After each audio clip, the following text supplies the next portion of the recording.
Hello my dear students. आज हम जिस विषय पर बात करेंगे वो विषय से संबंधित अर्थात सिलेबस से संबंधित तो है ही, साथ ही विद्यार्थियों को अपने छात्रों को जागरूक करने के लिए भी है।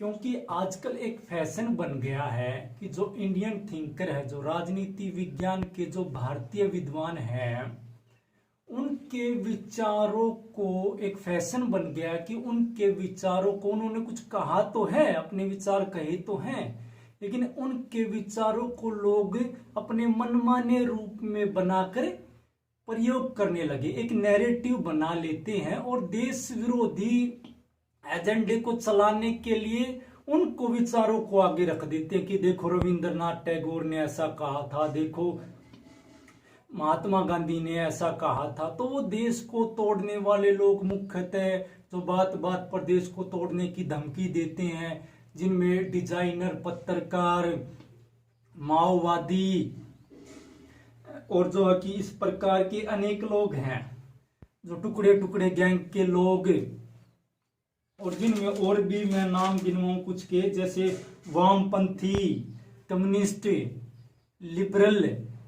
ये लोग क्या करते हैं कि कहीं ना कहीं से भारतीय राजनीति विज्ञान के सिद्धांतकारों के कोई विचार उठा लेते हैं और उसको एक नैरेटिव बना के और अभिव्यक्ति की आजादी के नाम पर विद्यार्थियों को नकारात्मक रूप में लेके जाते हैं, जो देश विरोधी एजेंडा चलाने के काम आते हैं। इसलिए आज हम एक ऐसे ही विषय पर बात करेंगे। और कुछ समय पहले, ये इसलिए भी आज मैं जरूरी लेकर आया हूं इस विषय को, क्योंकि कुछ समय पहले एक जो विद्यार्थियों का व्हाट्सएप ग्रुप बनाया गया ऑनलाइन पढ़ाई करवाने के लिए, उसमें एक विद्यार्थी ने पूछा था कि सर रविंद्रनाथ टैगोर का एक नैरेटिव है, एक विचार है, क्या वो सही है और उन्होंने किस संदर्भ में ऐसा कहा था। तो उस पर ही हम आज बात करें। तो रविंद्रनाथ टैगोर का वो सिद्धांत उस बच्चे ने जो पूछा था वो ये था कि रविंद्रनाथ टैगोर ने एक बार कहा था कि मैं जब तक जिंदा रहूंगा तब तक राष्ट्रवाद को मानवतावाद पर हावी नहीं होने दूंगा। तो उस बच्चे ने इस बारे में पूछा था कि सर एक बार इसकी व्याख्या करके हमें बताइए कि किस संदर्भ में उन्होंने ऐसा कहा था। तो उसी पर हम बात करते हैं आज।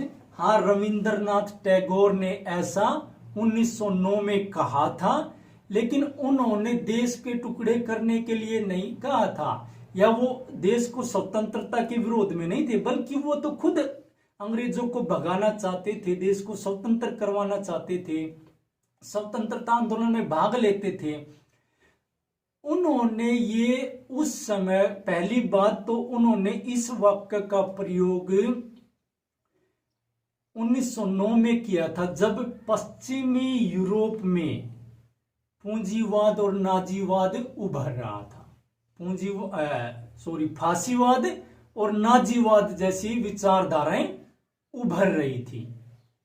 अब तुम जानते हो कि फांसीवाद और नाजीवाद क्या होता है। नाजीवाद जो हिटलर लेके आए थे जर्मनी में, और फांसीवाद जो इटली में मुसोलिनी लेके आए थे, जो एक मानवतावाद के विरुद्ध था। उन्होंने उस संदर्भ में कहा था, पहली बात तो ये। दूसरा जो उनका कहने का विषय था उस समय रविंद्रनाथ टैगोर जी का, वो था कि देश में जब स्वतंत्रता आंदोलन चल रहे थे भारत में, तब विदेशी कपड़ों की होलियां जलाई जाती थी, विदेशी सामानों का बहिष्कार किया जाता था अंग्रेजों से मुक्ति पाने के लिए। तो उन्हें वो इस चीज के खिलाफ थे कि भाई वो ये तो कहते थे कि विदेशियों का बहिष्कार होना चाहिए, अंग्रेजों से स्वतंत्रता लेनी चाहिए, लेकिन वो राष्ट्रवाद में और उनकी विदेशी सभ्यता में अंतर करते थे। वो ये कहते थे कि उनकी जो सभ्यताएं जैसे अंग्रेजी, वो अंग्रेजी का समर्थन करते थे रविंद्रनाथ टैगोर जी। इसलिए उन्होंने कहा था, अंग्रेजी को बचाए रखने के लिए कहा था, ना कि देश विरोधी वो बात कही थी राष्ट्रवाद के विरुद्ध में। उन्होंने ये कहा था कि जो विदेशी सभ्यताएं हैं, अगर वो आवश्यक हैं, उपयोगी हैं, तो उनको अपनाना चाहिए। तो इस संदर्भ में कहा था, क्योंकि वो अंग्रेजी से लगाव रखते थे और वो नहीं चाहते थे कि अंग्रेजों के साथ साथ अंग्रेजी भाषा को भी हटाया जाए। दो संदर्भ जिनमें उन्होंने इस वाक्य का प्रयोग किया था। और तीसरा उन्होंने इस वाक्य का प्रयोग किया था कि वो चाहते थे कि राष्ट्रवाद से ऊपर एक विश्व सरकार हो, जैसे यूएनओ होती है, जो साझी पूरे विश्व की एक साझी सरकार हो। लेकिन एक वो कल्पना मात्र, वो जैसे क्योंकि संप्रभुता के सिद्धांत आड़े आ जाते हैं, तुष्टीकरण की, यूरोपीय देशों की तुष्टीकरण की नीति आगे महाशक्तियों की तुष्टीकरण की नीति आड़े आ जाती है, क्योंकि वो सबके साथ एक जैसा व्यवहार नहीं कर पाएंगे। तो इन संदर्भों में उन्होंने इन बातों का जिक्र किया था, ना कि देश के विरुद्ध जाकर ये कहा था कि भाई जब तक मैं जीऊंगा तब तक मानवतावाद पर राष्ट्रवाद को हावी नहीं होने दूंगा। लेकिन क्या किया कि कुछ बुद्धिजीवियों ने इसको एक नैरेटिव बना लिया और आज अभिव्यक्ति की नकारात्मक आजादी के नाम पर छात्रों को बरगलाने के लिए, विद्यार्थियों को बहकाने के लिए इन नैरेटिव का प्रयोग किया जाने लगा। जैसे मैं एक उदाहरण देता हूं कि इस नैरेटिव का प्रयोग टुकड़े टुकड़े गैंग या अन्य दूसरे लोगों ने कहां पर किया था इस नैरेटिव का प्रयोग। तो इस रविंद्रनाथ जी के विचार का प्रयोग जो एंटी नेशन लोग हैं उन्होंने किया, और इसका प्रयोग उन्होंने तब सुप्रीम कोर्ट में किया जब सुप्रीम कोर्ट ने राष्ट्रगान को सिनेमा घरों में बजाना अनिवार्य कर दिया था। कभी सिनेमा घरों में भी राष्ट्रीय गान बजेगा। इसका निर्णय सुप्रीम कोर्ट ने 30 नवंबर 2016 को दिया था कि 30 नवंबर 2016 को सुप्रीम कोर्ट ने यह कहा था कि सिनेमा घरों में भी राष्ट्रीय गान बजाया जाना चाहिए और सब उसके सम्मान में खड़े होंगे। लेकिन उसको चुनौती दी लिबरल ने, माओवादियों ने, कम्युनिस्टों ने और टुकड़े टुकड़े गैंग के अन्य लोगों ने, जो एंटी नेशन लोगों, उन्होंने इसको चुनौती दी कि भाई रविंद्रनाथ टैगोर ने तो ये कहा था कि जब तक मैं जीऊंगा तब तक मानवतावाद पर राष्ट्रवाद हावी नहीं होने दूंगा, तो इसलिए हम उन्होंने जब ऐसा कहा था तो राष्ट्रीय गान हमारे ऊपर क्यों थोपा जा रहा है, क्यों कहा जा रहा है। लेकिन वहां पर सुप्रीम कोर्ट ने उनको फटकार लगाई थी ऐसे लोगों को, और रविंद्रनाथ टैगोर जी के इस विचार को गलत तरीके से प्रयोग करने पर उनको डांटा भी था। जबकि कुछ समय बाद, जैसे 9 जनवरी 2018 को सुप्रीम कोर्ट ने राष्ट्रीय गान संबंधी अपने विचार में बदलाव भी किया था।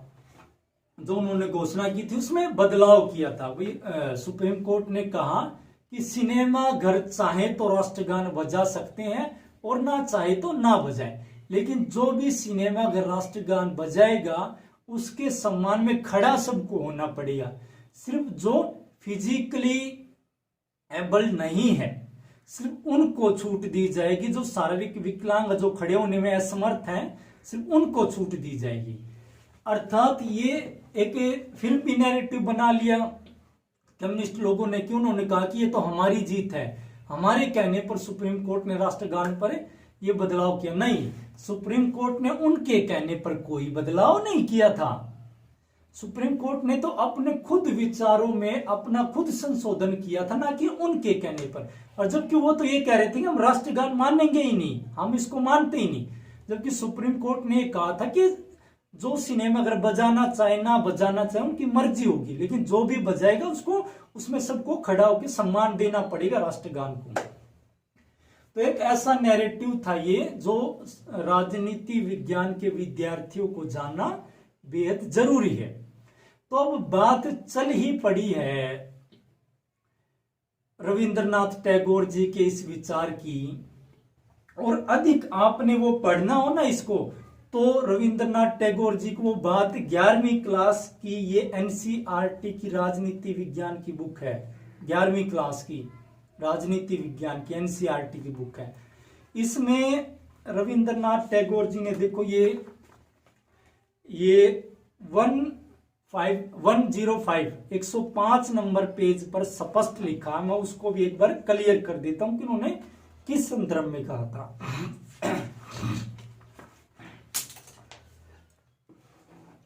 उन्होंने कहा था, राष्ट्रवाद हमारा अंतिम आध्यात्मिक मंजिल नहीं हो सकता है, मेरी शरण सथली तो मानवता है। मैं हीरो की कीमत पर शीशा नहीं खरीदूंगा और जब तक मैं जीवित रहूंगा देशभक्ति को मानवता पर कदापि विजय नहीं होने दूंगा। ये देखो उन्होंने किस संदर्भ में कहा था। वे औपनिवेशिक शासन के तो विरोधी थे, अर्थात वे उपनिवेश के बिल्कुल विरोधी थे। वो इसके बिल्कुल विरोधी थे कि यहां अंग्रेजों का शासन रहे, वो इसके बिल्कुल विरोधी थे। वो चाहते थे कि देश स्वतंत्र हो और वो एक बहुत बड़े राष्ट्रवादी भी थे।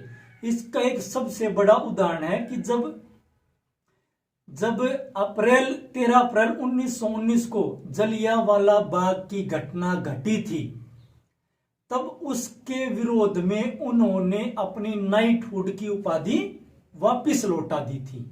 और दूसरी चीज, जब 1905 में बंगाल विभाजन हुआ था, बंगाल का विभाजन हुआ था, तब भी उन्होंने इसका पुरजोर विरोध किया था। अर्थात वे राष्ट्रीय एकीकरण के समर्थक थे। सिर्फ कुछ विषयों को लेकर उन्होंने ऐसी बात कही थी, ना कि देश को तोड़ने की छूट देने के लिए ये बात कही थी। आगे भी अध्ययन करते हैं कि उन्होंने किस संदर्भ में कहा था। वे भारत की संविधानता के अधिकार का दावा करते थे, अर्थात भारत को स्वतंत्र और एकीकरण देखना चाहते थे। मानवीय संबंधियों की गरिमा बरकरार रखने की गुंजाइश नहीं। यह एक ऐसा विचार है जिसने ब्रिटानी सभ्यता में भी स्थान मिला है। टैगोर पश्चिमी साम्राज्यवाद का विरोध करने और पश्चिमी सभ्यता को खारिज करने में अंतर करते थे। अर्थात वे पश्चिमी विरोध तो करते थे, लेकिन पश्चिमी सभ्यता जैसे इंग्लिश, अंग्रेजी भाषा, इनका विरोध नहीं करते थे। भारतीयों को अपनी संस्कृति और विरासत में गहरी आस्था होनी चाहिए। उन्होंने ये भी कहा कि भारतीयों को अपनी संस्कृति नहीं छोड़नी चाहिए, राष्ट्रीय एकीकरण होना चाहिए, अपनी संस्कृति होनी चाहिए और उसके नियम कानून बनने चाहिए। उन्होंने ऐसा कहा है।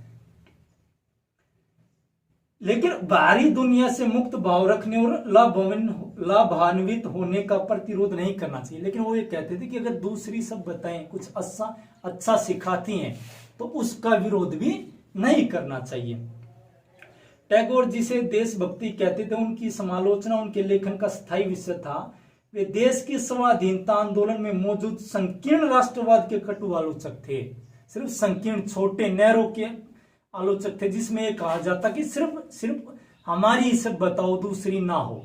वो ऐसा नहीं चाहते थे, वो खुला माहौल चाहते थे। लेकिन देश के विपरीत हानि पहुंचाने वाला कुछ नहीं चाहते थे। जो आज एक नैरेटिव बना लिया, सब कोई भी धमकी देने लग जाता है कि मैं तो, मेरी नहीं मानी गई तो मैं तो देश तोड़ दूंगा, मेरी नहीं सुनी गई मैं तो देश तोड़ दूंगा। अरे देश इतना छोटा थोड़ी है। और वो क्या करते हैं, रविंद्रनाथ टैगोर जी के सिद्धांत को आगे बढ़ा देते कि उन्होंने ऐसा कहा था। उन्होंने ऐसा कदापि नहीं कहा था। आप अध्ययन कर लीजिएगा, एनसीईआरटी की बुक है 11th क्लास की। उन्होंने खुद कहा था कि भारतीय संस्कृति को जीवित रखना चाहिए, सम्मान मिलना चाहिए, राष्ट्रीय एकीकरण होना चाहिए। लेकिन जो बाहरी सभ्यताएं कुछ नया सिखाती है, अच्छा सिखाती है, उसको अपनाना चाहिए। इस संदर्भ में उन्होंने ये वाक्य बोला था कि मैं जब तक जीऊंगा तब तक मानवतावाद पर राष्ट्रवाद हावी नहीं होने दूंगा। इस संदर्भ में कहा था, ना कि देश को तोड़ने के लिए कहा था। ठीक है। और उन्होंने इस संदर्भ में ये वाक्य कहा था। आप जाके अध्ययन कर सकते हैं इसका, ये 11वीं क्लास की एनसीईआरटी की बुक है। तो अब ये विषय चल ही पड़ा है, तो ये भी बात कर लेते हैं कि रविंद्रनाथ टैगोर जी ने जो विचार कहा कि मैं जब तक जीऊंगा तब तक मानवतावाद पर राष्ट्रवाद हावी नहीं होने दूंगा।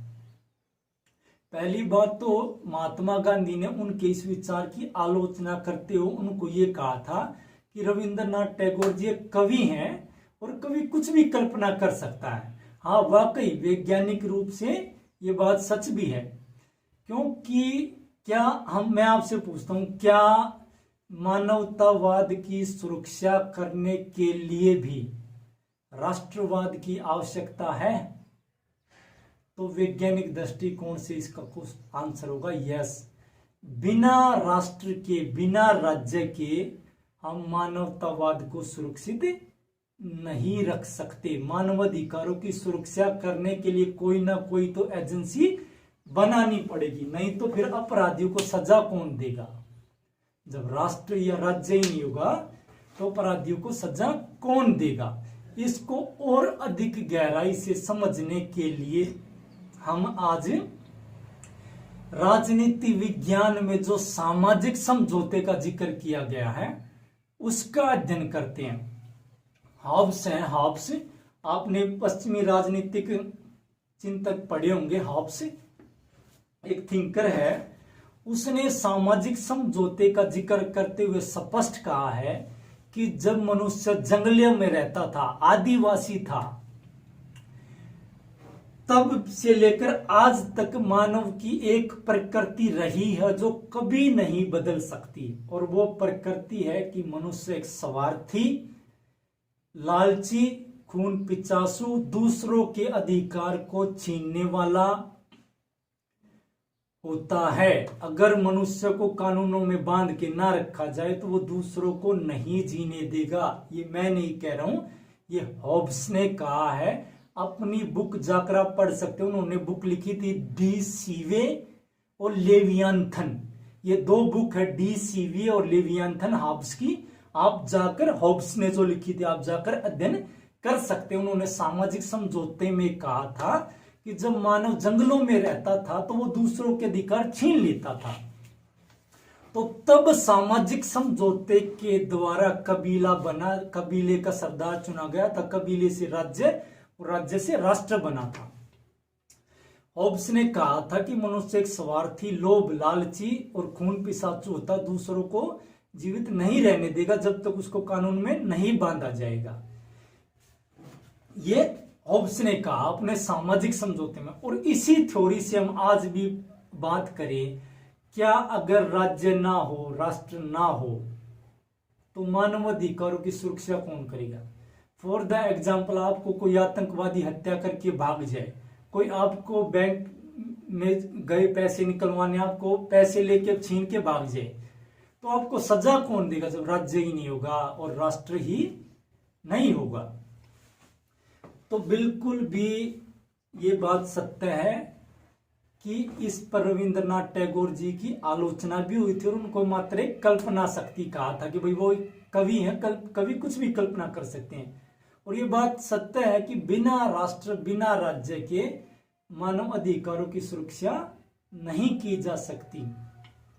ठीक है, लेकिन अब बात करते हैं उन लोगों की जो एक माओवादी, कम्युनिस्ट, वामपंथी, लिबरल, डिजाइनर, पत्रकार, बार बार देश को धमकी तोड़ने की धमकी देने वाले लोग, जो हमारे विद्यार्थियों को इस वाक्य पर बरगला रहे हैं, ऐसे ऐसे नैरेटिव चला के उनको अपने समूह में शामिल कर रहे हैं, देश विरोधी समूह में शामिल कर रहे हैं। तो उनसे आप कैसे बहस करें, तर्क के आधार पर कैसे बहस करें, उसका भी आज थोड़ा सा इसी वीडियो में दिन इसी विषय से संबंधित है कर लेते हैं। क्योंकि वो बड़े चालाक होते हैं, वो सरकारों की आलोचना करके आपको अपने पाले में ले आते हैं। आपको लगता कि हाँ भाई सरकार की आलोचना है तो ये ठीक कह रहा होगा, नहीं, सरकार की 1000 आलोचनाएं हो सकती हैं, लेकिन इसका मतलब ये नहीं कि आतंकवादी गतिविधि या देश को तोड़ने की मंशा रखने वाले लोग सही हो गए,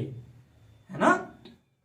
तो आप उनसे सरकार का पक्षधर बन के बात ना करें। वो क्या करते, बहस करते समय आपको सरकार के पाले में खड़ा कर लेते हैं और आप भी पक्ष में खड़े हो जाते हैं वो खुद, और इस प्रकार से सरकार की आलोचना करना आसान हो जाता है और वो अपना एजेंडा छुपा लेते हैं। जो अपना देश विरोधी एजेंडा होता है उसको छुपा लेते हैं वो लोग। तो आज उनको एक्सपोज कैसे करना, उनकी पोल कैसे खोलनी है, कुछ प्रश्नों का अध्ययन करते हैं। देखो, पहला क्वेश्चन उनसे ये पूछें, आप खुद सरकार के पाले में ना खड़े हो उनसे ये पूछें कि भाई आपकी विचारधारा क्या है। वो छुपाएंगे अपनी बात, सरकार की आलोचना करके अपनी बात छुपा लेते हैं, ये फैशन बना हुआ है ना। ना, तुमने ऐसा नहीं होने देना है। तुमने ये पूछना कि भाई तुम्हारी विचारधारा क्या है, तुम किस आधार पर बिना राष्ट्र बिना राज्य के मानवतावाद के हिमायती बने हुए हो, तो बिना राष्ट्र या बिना राज्य के मानव अधिकारों की सुरक्षा कैसे करोगे। तो पहले तो ये बताओ तुम्हारी विचारधारा है क्या। तो या तो वो अपनी विचारधारा बताएंगे कि हम कम्युनिस्ट हैं, मार्क्सवादी हैं, माओवादी हैं, वामपंथी हैं, ऐसी विचारधारा बताएंगे, या फिर वो छुपाने की कोशिश करेंगे। ठीक है, तब भी फिर तुमने अगला क्वेश्चन ये करना है कि अगर तुम कम्युनिस्ट हो, मार्क्सवादी हो, तो फिर वो क्या कहेंगे, आपको क्या जवाब देंगे कि कार्ल मार्क्स ने ये कहा था कि साम्यवाद जब आएगा तब देश से राज्य को समाप्त कर दिया जाएगा, अर्थात जब क्रांति होगी, साम्यवादी क्रांति आएगी। मार्क्स ने ऐसा लिखा था, कार्ल मार्क्स ने दास कैपिटल बुक्स में, अपनी बुक में। तो उन्होंने लिखा था कि भाई जब साम्यवादी क्रांति आएगी तो राज्य नष्ट हो जाएगा, धीरे धीरे राज्य नष्ट हो जाएगा। तो ये लोग क्या कहेंगे कि हम मार्क्सवादी हैं और इसलिए राज्य को नष्ट करना चाहते हैं। तो आप उनसे ये क्वेश्चन करो कि मार्क्सवाद ने ऐसा कहा था ना, लेकिन व्यवहार में 1917 में रूस में जो क्रांति आई थी तब राज्य को समाप्त नहीं किया गया था, व्यवहार में जो कार्ल मार्क्स ने कहा।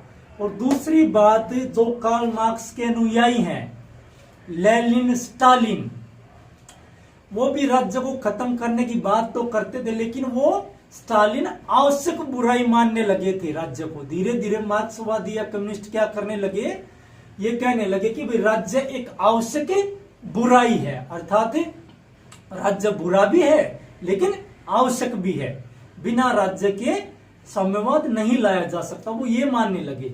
लेकिन जो आज आधुनिक मार्क्सवादी या आधुनिक कम्युनिस्ट हैं, जैसे ट्राटस्की है, पोलांजो है, वो क्या मानने लगे हैं, खुलकर वो ये कहने लगे हैं कि बिना राज्य के मानवतावाद का सुरक्षा, मानव अधिकारों की सुरक्षा नहीं की जा सकती। ये खुद आज कम्युनिस्ट विचारधारा के लोग मानने लगे, जो कई साल पहले ये कहते थे कि हम राज्य को हटा देंगे। तो ऐसे लोग इंडिया में हैं जो राज्य को हटाने की बात करते हैं। उनसे क्वेश्चन करो कि भाई तुम ये मांग कर रहे हो, जबकि तुम्हारी कम्युनिस्ट विचारधारा के लोग तो खुद मानने लगे कि राज्य आजकल आवश्यक है और राज्य के बिना मानवताधिकारों की या मानव अधिकारों की सुरक्षा नहीं की जा सकती, या कल्याणकारी कार्य बिना राज्य के नहीं किए जा सकते हैं। तीसरा क्वेश्चन ऐसे लोगों से ये करो जब वो ये कहें कि हमारी विचारधारा तो मानवतावादी है इसलिए हम राष्ट्रवाद के विरुद्ध है, तो आप उनसे तीसरा क्वेश्चन ये करो कि अगर आप मानवतावाद के समर्थक हैं तो आपकी विचारधारा की सरकार चीन में है। आज भी कम्युनिस्टों की विचारधारा की, जो इंडिया में कम्युनिस्ट वामपंथी जो देश के विरुद्ध खड़े हैं, उनसे ये क्वेश्चन करो कि आप इतने ही बड़े मानवतावादी, आपकी विचारधारा, तो आपकी विचारधारा की सरकार चीन में है, तो आप हमें बताइए चीन में तिब्बतियों को तिब्बत पर जबरदस्ती क्यों कब्जा कर रखा है, हांगकांग पर क्यों कब्जा कर रखे हैं, वहां लोकतंत्र क्यों नहीं देते जो स्टूडेंट मांग करते हैं। जो 1989 में 80,000 छात्रों पर चीन ने बुलडोजर फिरवा दिया था, जो लोकतंत्र की मांग कर रहे थे, तो आज तक चीन ने उनको लोकतंत्र नहीं दे लिया है। देखो उसी विचारधारा ने। और उनसे क्वेश्चन करो कि ताइवान पर चीन अपना कब्जा करता है, दिखाता है, तो आप इतने ही बड़े मानवतावादी हैं और कश्मीर को भारत से फ्री देखना चाहते हैं। इन्होंने ही कहा था कि हम कश्मीर फ्री का नारा इन्होंने लगाया था, कम्युनिस्टों ने, वामपंथियों ने। उनसे क्वेश्चन करो कि तुम कश्मीर फ्री की बात करते हो जबकि तुम्हारी विचारधारा की सरकार चीन में है। उन्होंने तिब्बत को, हांगकांग को, ताइवान को क्यों नहीं स्वतंत्र कर दिया है, क्यों उनको जबरदस्ती गुलाम बनाया हुआ है। और उनसे अगला क्वेश्चन ये करो कि आप इतने ही मानवतावादी हैं तो आज भी रूस में टुकड़े होने से 1990 में शीत युद्ध खत्म होने से पहले रूस में और चीन में आज भी कम्युनिस्ट विचारधारा की आलोचना करना अपराध क्यों है?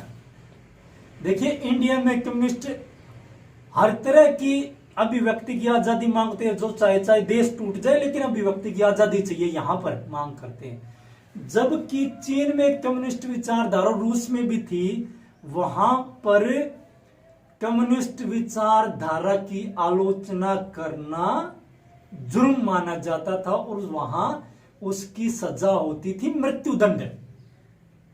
देखिए क्या खेल चल रहा है, हमारे विद्यार्थियों को यहां बरगला रहे हैं, देश विरोधी एजेंडा चला रहे हैं, देश के विरुद्ध अभिव्यक्ति के नाम पर भड़का रहे हैं।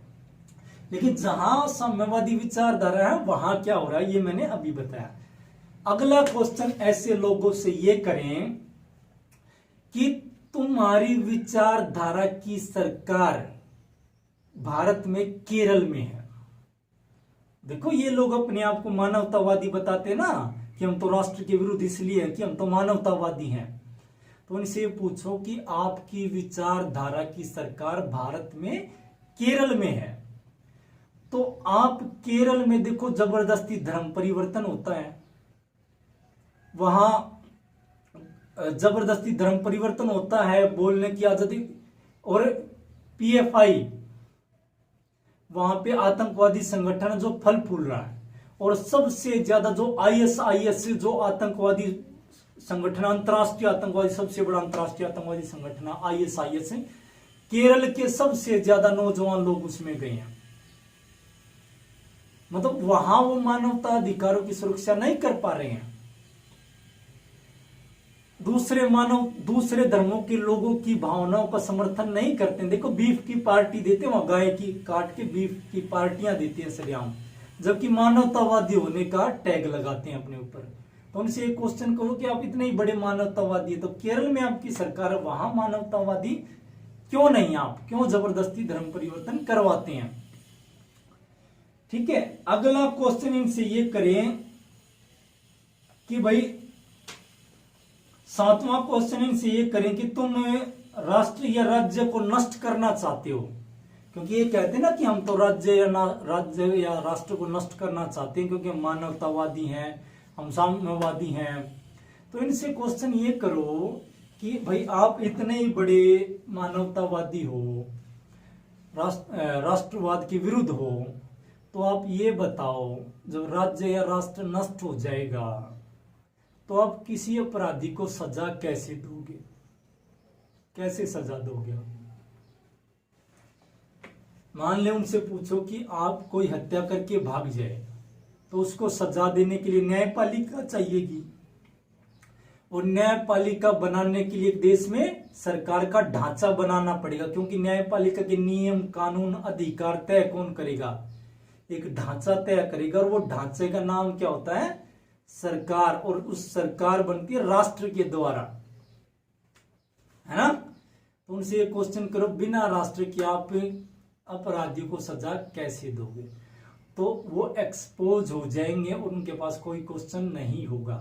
तो आप आजकल ये एक एजेंडा, एक नैरेटिव बना रखे हैं विद्यार्थियों को भड़काने के लिए, इसलिए जरूरी था, विषय भी था, विषय से संबंधित भी था, क्योंकि जिस विषय पर ये बरगला रहे, रविंद्रनाथ टैगोर पॉलिटिकल साइंस का विषय हमारे सिलेबस का विषय है, और साम्यवाद और राष्ट्रवाद और मार्क्सवादी जो विचार थे जिसपे मैंने अभी आपको समझाया, ये भी सिलेबस के विषय हैं। तो इस प्रकार किसी भी बहकावे में ना आए और राष्ट्र प्रेम करें। हाँ, कुछ खामियां सरकारों की हो सकती है, उसके विपरीत लड़े, लेकिन राष्ट्र को तोड़ने की धमकी देने वालों के बहकावे में बिल्कुल ना आए। ठीक है, इसी प्रकार हम आगे आपको समझाते रहेंगे। Good luck.